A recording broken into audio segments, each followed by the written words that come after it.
Hello everyone, welcome back to a online solution. मैं हूं अशफाक। तो आज इस वीडियो में हम लोग पढ़ेंगे मैथ का मोस्ट इम्पोर्टेंट सब्जेक्टिव क्वेश्चन। और सबसे बड़ी पॉइंट यहाँ पे जो इम्पोर्टेंट, यहाँ पे लैंड जो मैंने आपके लिखा है तो आप पढ़ सकते हो। लैंड कुछ इस तरह से है कि मैथ जो है रटने की चीज नहीं है, बल्कि मैथ को समझकर बार बार प्रैक्टिस करने की चीज है। बिल्कुल सही समझे आप। मैथ को समझना है और उसको बार बार प्रैक्टिस करना, यही मैथ है। ये कोई साइंस या कोई हिंदी नहीं है, ठीक है ना। इसको रटना नहीं बल्कि बार बार प्रैक्टिस करना है, समझ समझ के बार बार प्रैक्टिस करने की कोशिश करना है। तो चलिए वीडियो को स्टार्ट करते हैं। एक भी क्वेश्चन आप स्किप नहीं करेंगे। लास्ट में मैं आपसे एक सवाल पूछूंगा, यानी कि होमवर्क के तौर पर सवाल पूछूंगा और आपको उसको कमेंट करके बताना है। तो सबसे पहले स्टार्ट करते हैं सवाल। यहाँ पे सबसे पहले सवाल है और बहुत इजी सवाल है। ये सवाल सिद्ध करने वाला, ठीक है। कौन सा सवाल है? सिद्ध करने वाला सवाल है, और जो कि बहुत आसान सा सवाल है और मेरे ख्याल से इसको आप बना सकते हो, ठीक है ना।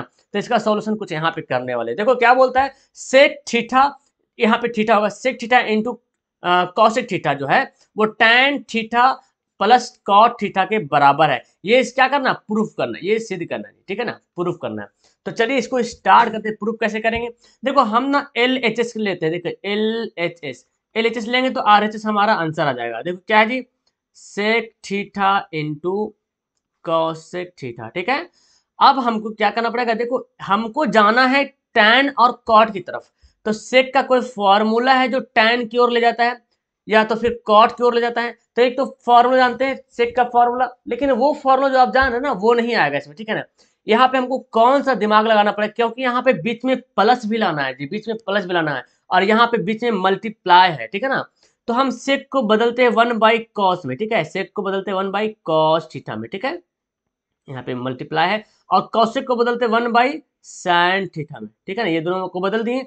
इसके बाद क्या करेंगे, देखो 1 को 1 से मल्टीप्लाई कर दो तो 1 हो जाएगा, और sin theta into cos theta को गुना कर दो, cos theta into sine theta. अब यहाँ पे हम लोग एक फॉर्मूला अप्लाई करने वाले हैं, और वो फॉर्मूला क्या है आपको पता है? 1 का फॉर्मूला होता है क्या, sine square theta plus cos square theta, होता है कि नहीं होता है? तो हम जी बिल्कुल, हम 1 की जगह पे इतना लिख सकते हैं क्योंकि sine square theta plus cos square theta 1 के रूप में होता है। और ये नीचे ज्यों के त्यों हो जाएगा, cos theta into sine theta. अब क्या करते हैं डियर, अब क्या करते हैं, ये जो गुना आ गया ना, ये जो बीच में प्लस है ना, इससे बंटवारा करते हैं, यानी कि साइन स्क्वायर को अलग देते हैं ये नीचे वाला, और कॉस स्क्वायर को भी अलग दे देते हैं।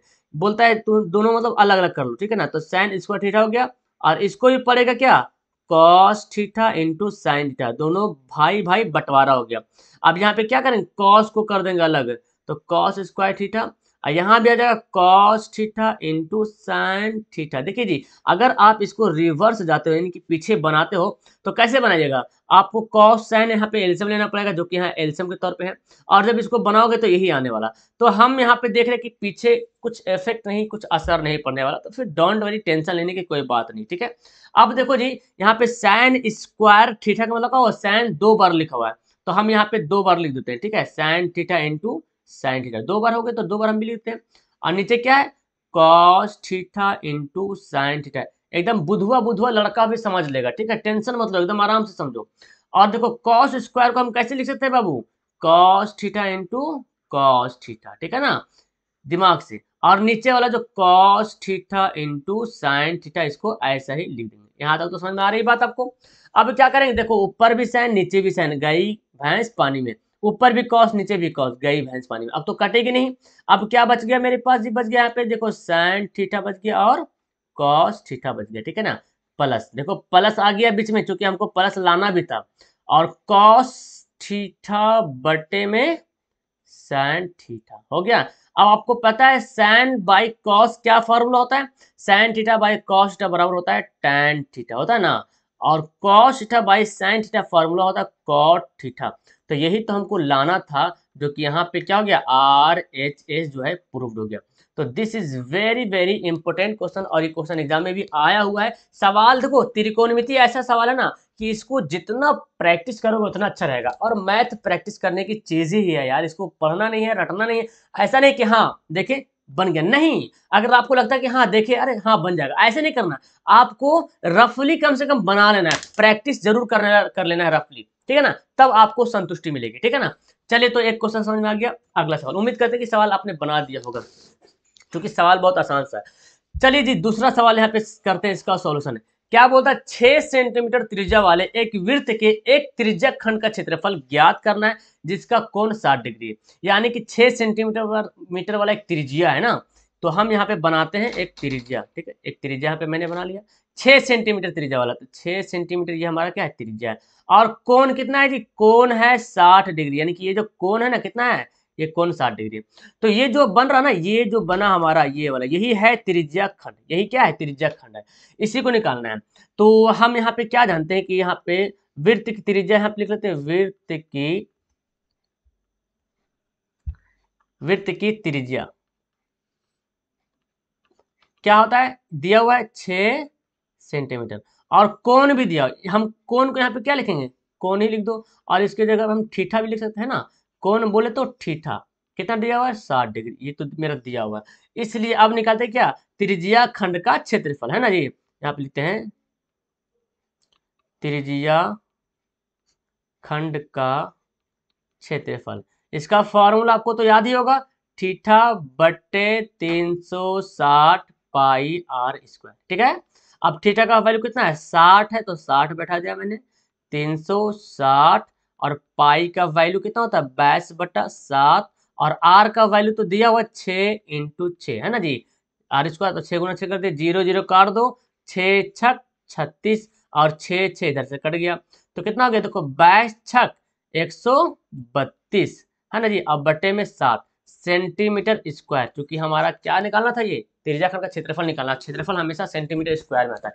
तो इस तरह से बनाइएगा, एकदम एक नंबर भी किसी को काटने की औकात ही नहीं कि नंबर काट दे। ठीक है ना, तो ये बहुत इजी सा सवाल था, और ये खासकर 2 नंबर सवाल में पूछा जाता है। ठीक है, डोंट वरी, तो बहुत इंपॉर्टेंट सवाल था, उम्मीद है कि ये सवाल भी आपने बना लिया होगा।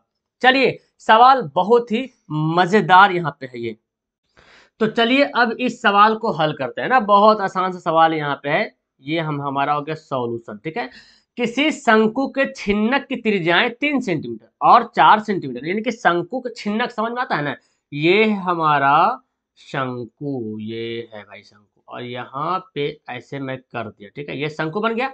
अब शंकु का जो ये पार्ट है ना, ये यहाँ से कट कर दिया जाता है, तो पार्ट को कट कर देंगे तो एक गिलास की तरह बन जाएगा, जो घर में गिलास होता है, तो बाल्टी बोले है ना, बाल्टी की तरह यहाँ पे ऐसे बन जाएगा। ठीक है, जब कट करेंगे तो, ठीक है, क्योंकि इसका नोखी जो यहाँ पे था काट दिए। अब इसकी इसमें 2 त्रिज्या दिख रहे हैं, एक बड़ा वाला एक छोटा वाला, तो बड़ी वाले जो त्रिज्या है ना वो है 4, जाहिर सी बात, तो बड़ी है तो 4 सेंटीमीटर रहेगा, और छोटी वाली जो छोटा सा यहाँ पे त्रिज्या बन रही है, कितना बन रहा है, 3 सेंटीमीटर। ठीक है, और त्रिज्यक ऊंचाई बोले तो ये वाला तिरछी ऊंचाई जिसको एल बोलते हैं, तो ये कितना है, 14 सेंटीमीटर। चलिए, तो जो जो दिया यहाँ पे लिख लेते हैं, आपको ये फिगर नहीं बनाना है, नीचे वाला फिगर बनाना है, लिखना यहाँ पे है, चूंकि दिया है कि ऐसे लिखते हैं, है ना, दिया है कि क्या क्या दिया हुआ है, लिख लेते हैं, कैपिटल आर स्मॉल आर कर लेते हैं। ठीक है ना, कैपिटल शंकु, शंकु के छिन्नक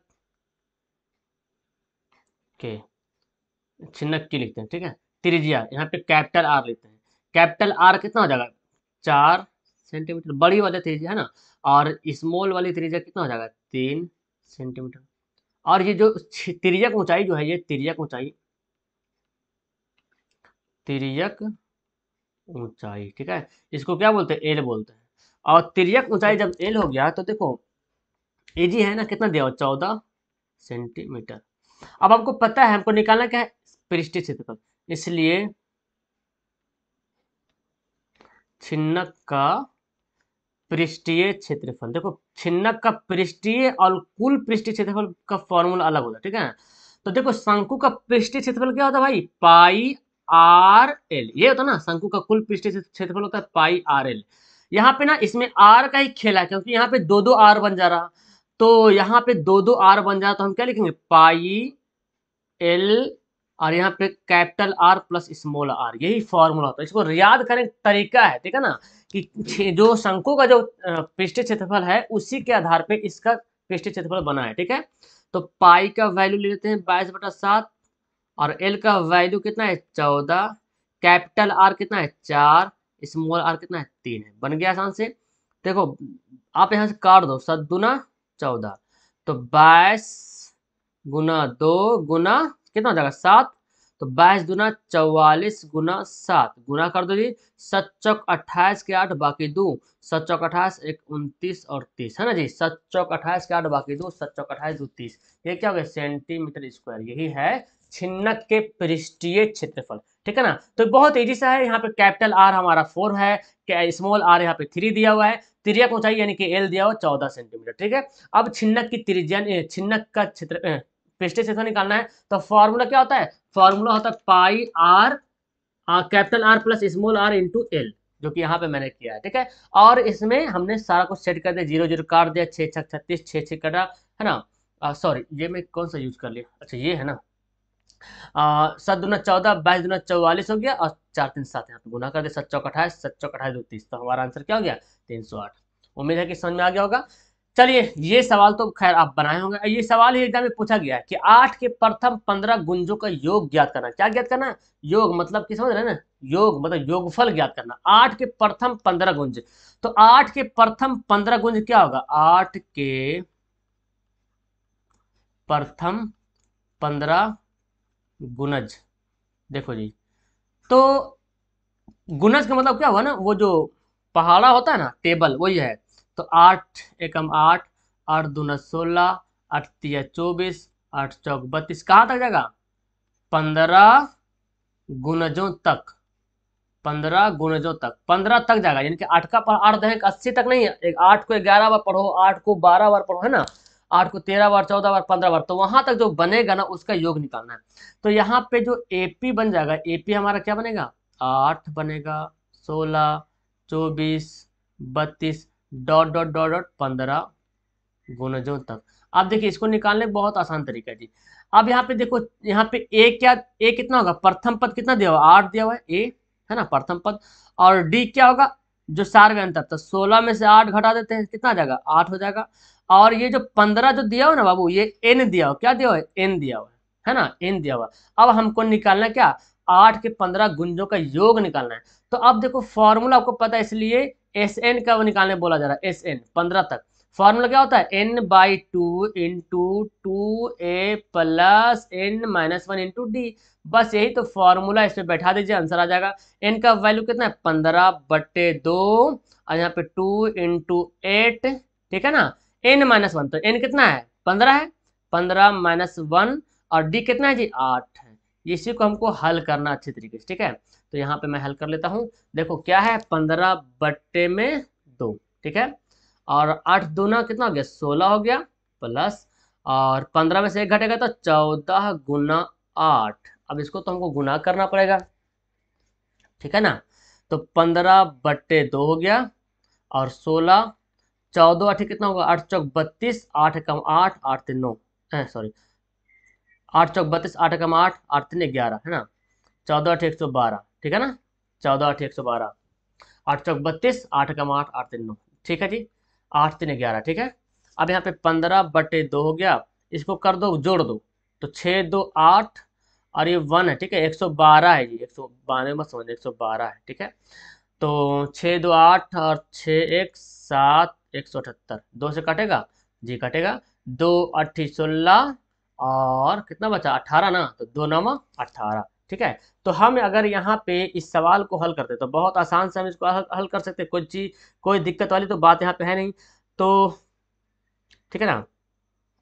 ओके, 112 और 16 जोड़ना था ना, 8 6 2 8, एक सॉरी यहाँ पे मिस्टेक हो गया, कुछ कुछ मिस्टेक यहाँ पे है, सॉरी 15/2, 16 प्लस जोड़ो, तो 6 2 8, 8 लिखते हैं, और 1 1 2, 128 आएगा, है ना जी, 128 आएगा। अब यहाँ पे मैंने क्या किया, इसमें तो पहले मैंने 16 जोड़ दिया, 128 हो गया। अब यहाँ पे 2 से काटना भी इसको है ना, तो 15/2, अब फिर 16 क्यों लिखा मैंने, ओहो, अब तो इसे काटना है ना 128 को, 16 तो यहाँ तो जोड़ ही दिया मैंने, 16 लिखा नहीं, गलती कर दिया यहाँ पे लिखने में।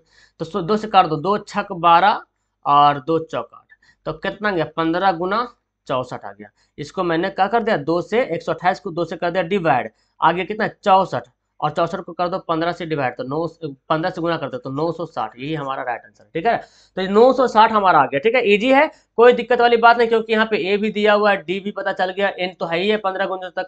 इस फॉर्मूला का हमने यूज कर लिया और हमारा फिर यहाँ पे आंसर आ गया। ओके, अगला सवाल देखो, उस बिंदु के नियामक ज्ञात करना है जो बिंदु 2, 3 एवं 7, 8 को 2:3 के अनुपात में अंतः विभाजन करता है। ठीक है ना, ये सवाल मैंने बहुत बार बताया, इस टाइप का सवाल, और होमवर्क भी दिया था एक बार मैंने। देखो जी, ये है हमारा बिंदु, मान लेते P और Q है। ठीक है, कोई रेखाखंड है, यहाँ पे बिंदु दिया हुआ 2, 3 दिया हुआ है। ठीक है, और ये दिया हुआ 7, 8 दिया हुआ है, और कोई बिंदु यहाँ पे है, उसका नियामक, उसी का नियामक निकालना है। तो मान लेते कोई बिंदु यहाँ पे होगा PQR, यहाँ पे आपको कोई बिंदु होगा, है ना, और ये जो है ना, ये जो है M1 और M2 अनुपात में क्या करता है, डिवाइड करता है। यहाँ से P से R और R से Q, ये दो भाग में बढ़ जाता है। ये जो रेखाखंड PQ, जो रेखाखंड है PQ जो है, PQ को जो R जो है ना, PQ को दो भाग में बांटता है, M1 M2, और इसका अनुपात भी दे रहा है 2:3 के अनुपात में। इसको तो हम लोग जानते हैं, क्या बोलते हैं, X1 Y1, इसको क्या बोलते हैं, X2 Y2, है ना, इतना बात तो जानते हैं। अब यही निकालना R का, तो ये अंतर विभाजन का सूत्र होता है ना, अंतर विभाजन का सूत्र, जिसको विभाजन सूत्र बोलते हैं, है ना, इंटरसेक्शन बोलते हैं, सेक्शन फॉर्मूला बोलते हैं। तो चलिए हम यहाँ पे लिख लेते हैं। हमारा देखो X1 Y1 कितना दिया हुआ है, 2 और 3, इसको ध्यान से देखना है जी।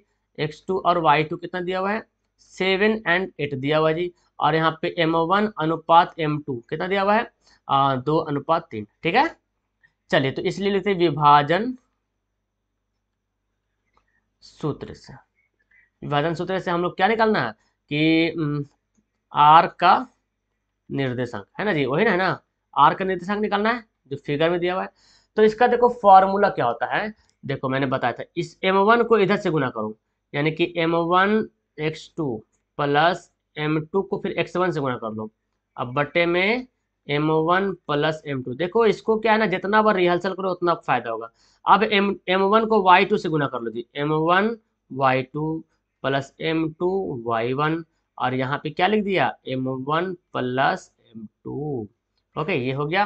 अब हम क्या करते हैं, यहाँ पे वैल्यू पुट कर लेते हैं। देखो M1 कितना है बाबू, M1 हमारा 2 है। ठीक है, X2 कितना है, देखिए X1 हमारा 2 है, X2 कितना है, 7 है, तो हमने यहाँ पे लिख दिया 7। और M2 कितना है, देखो M2 3 है, और X1 कितना है, X1 देखिए हमारा 2 है, और यहाँ पे लिख दिया मैंने क्या, 2 प्लस 3। ठीक है, यहाँ पे देखो M1 कितना है, 2 है, ये देखो M1 2 है। Y2 कितना है बाबू, Y2 है सर 8 है जी, है ना, तो Y2 हो गया कितना, 8। M2 कितना है, 3 है, और Y1 देखो, Y1 कितना है, 3 है, Y1 भी 3 हुआ। अब यहाँ पे क्या बचा, 2 प्लस 3, ये भी हम इसको ऐसे घेर लेते हैं। देखिए 7 दूना 14, है ना, और 3 दूना 6, कितना हो गया, 7 दूना 14 और 3 दूना 6, तो 14 6 20 हो जाएगा, तो 20/5। आइए देखो 8 दूना 16 और 3 3 9, कितना हो गया, 25, तो 25/5, है ना जी। तो कितना देखो, 5 चौक 20, 5 5 25, क्या गया, 4 और 5, तो 4 और 5 के अनुपात में विभाजित करती है, ये जो अंतर विभाजन करता है। तो हमारा आंसर हो गया 4, 5। बहुत अच्छा सा सवाल है। ओके, समझ में आ गया आप लोग को, बिल्कुल समझ में आएगा, और बनाए भी होंगे। चलिए देखिए, अब निकालना है एक, यदि त्रिभुज ABC के शीर्षों के निर्देशांक दे दिया है, ए दे दिया हमारे यहाँ, बी दिया, सी दिया, तो त्रिभुज ABC के केंद्रक का निर्देशांक निकालना, बहुत ही आसान सा सवाल है ये। देखो जी, केंद्रक का निर्देशांक निकालना है, ये देखो त्रिभुज हमारा है ABC नाम का। ठीक है, ये हमारा ए है, ये बी है, ये सी है।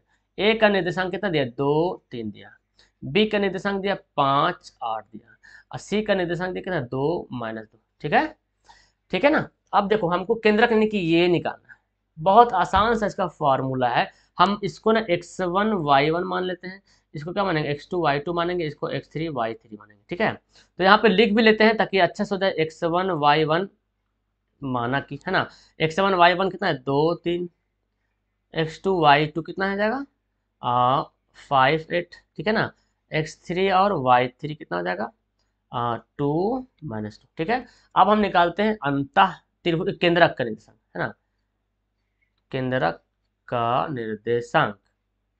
तो इसका फॉर्मूला आपको याद है ना, फॉर्मूला बहुत आसान सा फॉर्मूला है कि X1 plus X2 plus X3 बटे में 3 लिख दो।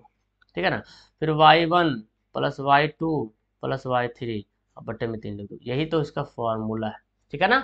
अब देखो X1 कितना है जी, X1 देखिए सर जी, यहाँ पे देखो X1 2 है, X2 5 है, X3 भी 2 है। ठीक है ना, तो X1 हमारा 2 हो गया, x2 कितना है जी 5 है, और x3 कितना है 2 है, तो हमारे यहाँ पे आ गया। और y1 कितना है 3 है जी बिल्कुल। y2 कितना 8 है, और y3 कितना -2 है, तो -2 को कैसे लिखेंगे, प्लस माइनस, देखो यहाँ पे माइनस है, ये देखो प्लस है, नहीं प्लस है, ये माइनस, तो प्लस माइनस डायरेक्ट कर लेते हैं -2 है ना, बटे में 3। अब क्या होगा, 4 2 5 2 7 7 2 9 बटे में 3, और 8 3 11, 11 में से 2 घटेगा तो 9/3, बिल्कुल हमारा आ गया 9/3। काट दो, 3 3 9, 3 3 9 कितना गया 3 3, यानी कि हमारा केंद्रक का निर्देशांक जो है, त्रिभुज के केंद्रक का निर्देशांक क्या आ गया 3 3। दिस इज वेरी वेरी, बहुत ही अच्छे तरीके से यहाँ पे सवाल है, और आपको बनाने आ जाना चाहिए सवाल। देखिए यही सब सवाल पूछता है, ये सवाल पता है 5 नंबर में सवाल आता है जी, कितना आसान सा बन गया, एक पेज में बना लीजिएगा 5 नंबर मिलेगा। ओहो बाप रे, पूरा स्क्रीन तो मेरा कैप्चर कर लिया ये सवाल। और ये सवाल में तो दम नहीं, मतलब कैसे बोलते हैं, हवा पहलवान ये सवाल है, और आप लोग यही हवा पहलवान की तरह बना भी दीजिएगा। देखिए भूमि से 60 मीटर की ऊंचाई पर एक पतंग उड़ रहा, मान लीजिए यहाँ पे जो है ना एक पतंग उड़ रहा होगा, ठीक है, ऐसे उड़ रहा होगा भूमि से कितनी ऊंचाई पे 60 मीटर की ऊंचाई पे, तो जमीन तो होगा ऐसे लंबा टाइप का है ना। अच्छा हाइट एंड डिस्टेंस में जब भी बनता है तो समकोण बनता है, ये भी याद रखिए। तो पतंग यहाँ पे है और बचवा यहाँ पे उड़ा रहा है, तो यहाँ पे डोरिया ऐसे नहीं रहेगा टना हुआ ना जी, और बच्चा रहे चाहे नहीं रहे, डोरी हम नीचे में देखते हैं ना, कभी कभी पतंग उड़ाते हैं तो नीचे में डोरी बांध देते हैं। तो ये बोला जरा पतंग में लगी डोरी को अस्थायी रूप से भूमि के एक बिंदु पर बांध दे, नीचे हम बांध दिए, और भूमि के साथ जो है डोरी का झुकाव कितना है 60 डिग्री है, वाह। तो बोलता है कि डोरी ढील नहीं है, मतलब डोरी एकदम टाइट है, तो डोरी की लंबाई निकालना, यानी कि ये हमको निकालना है, इसका नाम देते हैं हम ABC, ठीक है ना। अब हमको यहाँ पे लिखना पड़ेगा, देखो माना कि, अभी सब लिखना तुम लोग, माना कि AB पतंग की ऊंचाई है, माना कि AB पतंग की ऊंचाई है ना, जहां AB बराबर 60 मीटर, ठीक है ना। और क्या है, AC जो है पतंग की डोरी है, AC पतंग की डोरी है, डोरी है, ठीक है ना, तथा थीटा लिखते, थीटा बराबर 60 डिग्री। तो ये सब बात अपने मन से लिखना है ना, अपना मन से लिखे, कोई दिक्कत नहीं, आपका सही होगा, जो लिखेगा सही होगा। सही क्या मतलब, लिखना क्या है, जो आपको फिगर में वही लिखना है, कि यहाँ पे ए बी क्या है, पतंग की ऊंचाई है, ऐसी क्या है डोरी है ना, अपना मन से लिख लिया, कोई दिक्कत नहीं। अब हमको क्या निकालना है, देखो ये निकालना है हमको, यहाँ पे इस त्रिभुज को जब देख रहे हैं तो ये लंब दिख रहा है, और यहाँ पे कर्ण निकालना है, आधार से कोई मतलब नहीं रहा ना। तो लिखते हैं त्रिभुज ABC में, है ना, कौन सा फॉर्मूला यूज करें जो लंब और कर्ण आता है। तो आप बोलेंगे सर साइन वाला ले लीजिए, साइन 60 डिग्री, बिल्कुल साइन 60 का वैल्यू क्या होता है, लंब बटा कर्ण है। लंब कौन हमारा AB है, और कर्ण कौन है AC है जी, ठीक है।